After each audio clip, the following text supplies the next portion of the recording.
Muchas gracias, Leslie, por tu increíble capacidad y tu calidad de respuesta que nos diste frente a las preguntas que hizo nuestra embajadora Daniela. También agradecer a Daniela por facilitarnos las preguntas que hicimos en el primer espacio de entrevista. Entonces ahora queremos dar pie al segundo espacio de entrevista, el cual va a estar guiado por mi persona, en donde principalmente nos gustaría, Leslie, saber un poco más de tu podcast que tú tienes, que la igualdad sea tendencia. Nos gustaría saber cómo nace y en qué se inspira este podcast. Sí, bueno, el podcast es mi espacio feliz, digo yo, porque es un espacio obviamente libre que me toca gestionar, bueno, con mi partner, que es Rocío Munizaga, que ambas hacemos el podcast, pero es un espacio en donde obviamente me puedo desarrollar plenamente, puedo decir lo que quiero, es un espacio muy agradable para mí y la verdad es que surge... bueno, yo les mencionaba en principio que a mí me motivan mucho los temas de equidad de género, que es parte, digamos, no solamente de mi quehacer profesional, en este caso, sino que también es parte de mis convicciones personales. Yo vivo los temas de equidad de género, intento replicarlos en mi casa, siempre estoy cuestionando todo en lo formal, en lo informal, en mi casa con mis amigas, con mis amigos, o sea, igual puedo ser como una lata para mis amigos, pero es parte de mi ADN, creo. Y en ese sentido, con la Rocío, bueno, conversamos y teníamos, digamos, acuerdo en que era un tema que nos movilizaba a ambas y ahí decidimos empujar este espacio de conversación para ir reflexionando también respecto a lo que sucede en materia de equidad de género, para ir revisando cuáles son los desafíos, problematizando, es decir, abrir la conversación también. Y eso ha resultado muy, muy bien, ha sido un espacio muy convocante también para otras personas. Hemos tenido hartas conversaciones de diferentes temas, con diferentes énfasis y con diferentes organizaciones y personas expertas en materia, bueno, de inclusión. El año pasado tuvimos un especial de la Semana de la Diversidad que organizamos con diferentes organizaciones y ahí participamos como un espacio reflexivo, poniendo temas sobre la mesa para que las organizaciones pudieran tomarlo, ¿cierto? Y desde ahí gestionar la inclusión y poder hablar un poco más del tema, ver lo que se viene en el futuro. Entonces, es súper interesante ese espacio, como te digo, se sostiene en promover la equidad de género, en problematizar lo que sucede en la realidad, en que sea un espacio abierto para quienes quieran ahí poner temas interesantes sobre la mesa. Estamos totalmente abiertas a que podamos recibir todo tipo de conversación. O sea, nos gusta conversar todo lo que sea posible y todo lo que pueda movilizar a otras personas a poder comprometerse con este tema, con esta cruzada, digamos, por la equidad de género, y también poder, por supuesto, visibilizar diferentes acciones, organizaciones que tal vez no han tenido un espacio o una vitrina tan abierta como el podcast. Así que es un espacio abierto, difundimos también hartas cifras, datos, porque pensamos que ese trabajo no solamente debe realizarse en un mes, generalmente se hace en marzo, ¿cierto? Todo lo que tiene que ver con la desigualdad de género, las mujeres, qué sé yo. Y en nuestro caso el compromiso es poder visibilizar durante todo el año las desigualdades de género en este caso y poder tomar acción para aquello. Así que eso es lo que te puedo comentar respecto al podcast, así que también les dejo invitadas e invitados a quienes nos están escuchando hoy día, pasando la propaganda, se ríe Álvaro ahí, a que nos escuchen. Estamos en Spotify, Apple Podcasts, en iTunes, así que están totalmente invitadas e invitados a escuchar el podcast Que la Igualdad Sea Tendencia. Oye, no, de verdad encuentro genial este espacio, encuentro admirable lo que haces, encuentro que es un espacio muy enriquecedor y informante, lo cual hoy en día hace tanta falta que se generen estos espacios. Y por lo mismo me gustaría preguntarte que si dentro de este espacio que tú haces abordas temática de discapacidad y si tú crees que es importante hablar de este tema y por qué. Sí, mira, hasta el momento no lo hemos abordado, a ver, sí, es que hemos hecho tantos capítulos, pero recuerdo que el año pasado tuvimos un capítulo especial justamente de la Semana de la Diversidad, en donde hablamos respecto a los desafíos que tenemos hoy día en materia de inclusión laboral de personas en situación de discapacidad por parte de las organizaciones.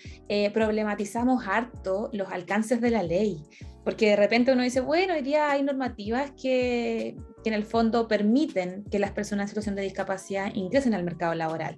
Bueno, pero también hay que evaluar cuál es el alcance de la ley, cuáles son también los pendientes que hay en la ley hoy día, y también pudimos conversar respecto a eso. Así que fue un capítulo bien interesante, bien movilizador, y yo creo que es muy importante que sigamos trabajando y conversando sobre aquello, porque en la medida que uno pone los temas sobre la mesa y les da, digamos, movimiento en la conversación, ¿cierto?, en el boca a boca, también se va gestando la responsabilidad por parte de quienes pueden tomar acción más concreta. Por ejemplo, siempre yo me refiero a las organizaciones, porque finalmente es allí donde uno pasa la mayor parte del tiempo, o es allí donde uno recurre a la hora de querer insertarse en el mercado laboral.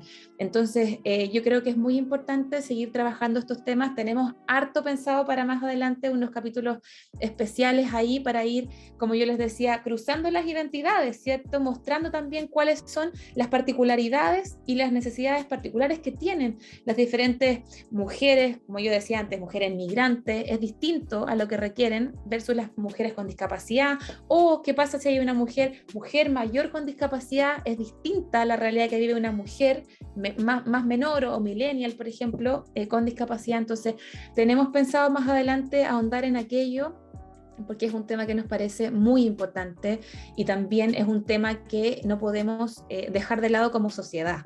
Yo creo que también tiene que ver con tomar responsabilidad respecto a cómo entre todas las personas construimos una sociedad mucho más inclusiva y mucho más justa. Así que, bueno, ahí no voy a adelantar más porque no quiero hacer spoiler, pero tenemos más adelante pensados algunos capítulos para abordar este tema y ponerle mucho más énfasis. Súper, de verdad encuentro muy, muy, muy importante, y qué bueno que tenga estos objetivos pensando en un futuro, de cómo queremos formar la sociedad chilena. Entonces, también en base a eso va la siguiente pregunta, que si tú crees que Chile algún día podrá llegar a ser un país donde se pueda incluir a todos, todas, todes, bajo una completa igualdad en temas laborales, por ejemplo. Ay, qué difícil la pregunta. O sea, más que difícil, es una pregunta en donde la respuesta puede ser desalentadora, porque si es que uno mira hoy día objetivamente los datos, vemos que solamente considerando hombres y mujeres en genérico, sin considerar el resto de las identidades que digo yo, o las diferentes vivencias que tienen las diferentes hombres y mujeres, sabemos que nos quedan 135 años para alcanzar la igualdad de género. Entonces eso es como muy terrible, porque uno dice, bueno, faltan 135 años, aun cuando hemos hecho harto trabajo para promover el tema de la equidad de género, de alcanzar la igualdad. O sea, hoy día tenemos medidas dentro de las organizaciones que promueven la equidad de género. Antes no, pero aún así nos quedan 135 años. Entonces, ¿por qué te digo esto? Porque finalmente yo creo que si es que no tomamos acciones mucho más rápidas o compromisos más profundos respecto a la promoción de la igualdad, en este caso, y también de culturas más inclusivas, que creo que hoy día el tema es más bien avanzar hacia la inclusión que avanzar hacia la igualdad, porque es un paso previo. Me da como la sensación, reflexionando también respecto a esto, porque si no aseguramos la inclusión de las personas, que todas las personas estén en todos los espacios, o sea, la presencia, si no aseguramos la presencia de todas las personas en todos los espacios, es muy difícil que podamos alcanzar la igualdad. Entonces ahí yo creo que hoy día el llamado es un poco a tomar más acciones, es decir, pensar que no ha sido suficiente, que lo que hemos hecho no ha sido suficiente, que no ha sido suficientemente profundo tal vez, que no ha sido lo suficientemente cuestionador, porque ahí yo creo que, y también pensando en otras conversaciones que hemos tenido en otros espacios con otras personas, yo digo, bueno, si es que hemos hecho tanto, tal vez lo que hemos hecho no ha sido suficiente porque no nos ha removido lo suficiente. Yo aquí estoy segura y convencida de que cuando uno trabaja temas de inclusión dentro de las organizaciones, en este caso, o temas de equidad, no puede ser un tema agradable. Tiene que ser un tema cuestionador, tiene que ser un tema que nos mueva, que nos duela la guata, porque lo que estamos cuestionando ahí es la cultura que está instalada, es la cultura, es el status quo, es lo que nos acomoda en muchos casos. Entonces, yo creo que hoy día lo que tenemos que hacer es incomodarnos más. es incomodarnos más con las medidas que empujemos, con las conversaciones que movilicemos en nuestras compañías, en nuestras empresas, organizaciones, etcétera. Yo creo que ese es el camino, porque de lo contrario es muy difícil que uno pueda remover los cimientos de la cultura que es poco inclusiva, que está llena de desigualdad, de discriminación. Entonces yo creo que si es que nos comprometemos con eso, con incomodarnos más, tal vez podemos acortar estos 135 años que nos quedan para alcanzar la igualdad. Pero si seguimos en la misma línea, digamos, de hacer conversaciones amenas respecto a esto, de tocarnos el hombro, así hoy que lo estamos haciendo bien, yo creo que no vamos a lograr ver una sociedad más justa y equitativa. Así que ahí les hago la invitación a todas las personas que nos están viendo y escuchando y que están revisando esta transmisión a que sean agentes movilizadores del cambio en sus diferentes espacios, porque ojo, no solamente los cambios se juegan en los grandes escenarios, en el espacio público, con una gran política pública o con una empresa multinacional que empuje un gran cambio, sino que los cambios más significativos se dan en el tú a tú, se dan en lo cotidiano, en acciones que uno pueda tener con las personas que conoce, en su casa, con sus amigas, con sus amigos, etc. Así que también les dejo esa invitación a que aprovechen todos los espacios para poder movilizar el cambio y ojalá entre todas y todos podamos ir acortando los años que nos quedan para alcanzar una sociedad más equitativa y más justa. Sí, completamente como tú dices, lo ideal es alcanzar esa meta, lograr eso y generar cambio en lo cotidiano. Ya estamos terminando este espacio de entrevista, por eso también me gustaría cerrar con la siguiente pregunta, que es principalmente como qué mensaje tú le enviarías a todas las mujeres con discapacidad que nos ven en este momento y que quizás quieren dar el paso al mundo laboral, pero quizás no saben cómo y en quién apoyarse. ¿Qué mensaje les darías a ellas? Sí, bueno, es difícil dar un mensaje porque de este tipo, porque yo creo que en muchos casos las mujeres que quieren acercarse al espacio laboral, las mujeres con discapacidad y que no han podido, muchas veces no solo pasa por ellas, sino que aquí hay una estructura que limita la inclusión, que en el fondo las empuja hacia afuera. Entonces ahí yo tengo dos mensajes. Por un lado, a las organizaciones tenemos que habilitar culturas más inclusivas. O sea, hoy día es un imperativo, no es una cosa voluntaria. Eso por un lado. Y el mensaje para las mujeres particularmente es que confíen en la oferta pública en principio. Yo creo que, bueno, uno tiene que acercarse a sus redes más cercanas en este caso, pero también confiar en la oferta pública, acercarse a los servicios públicos, al SENADI, al CERNAMEG en este caso, que tienen programas que les pueden apoyar, que pueden acompañar sus procesos. Tal vez no son programas que les van a encontrar un trabajo en principio. No es que van a ir a golpear la puerta y les van a pasar una oferta laboral, sino que ahí lo que se puede hacer y lo que hacemos nosotros desde el CERNAMEG particularmente, con los programas de Mujer Emprende o de Mujeres Jefas de Hogar, es acompañar a las mujeres para que armen su proyecto laboral, para que visualicen qué es lo que quieren en el futuro, cuál es su espacio laboral soñado o su espacio ideal, digamos, dónde se sentirían cómodas, qué les gustaría hacer, qué ámbito, qué rubro les interesa.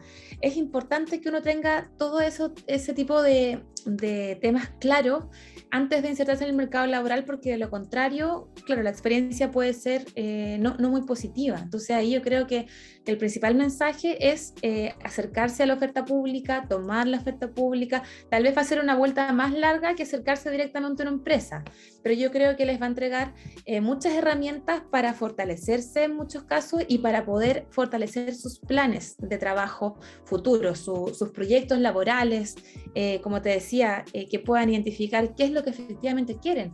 Si quieren estar en el mercado laboral de manera dependiente o tal vez empujar algún emprendimiento o algún tipo de idea de negocio que tengan ahí y que no sepan por dónde empezar. Así que yo creo que el mensaje sería ese, porque creo que lo más importante es que uno siempre esté acompañada.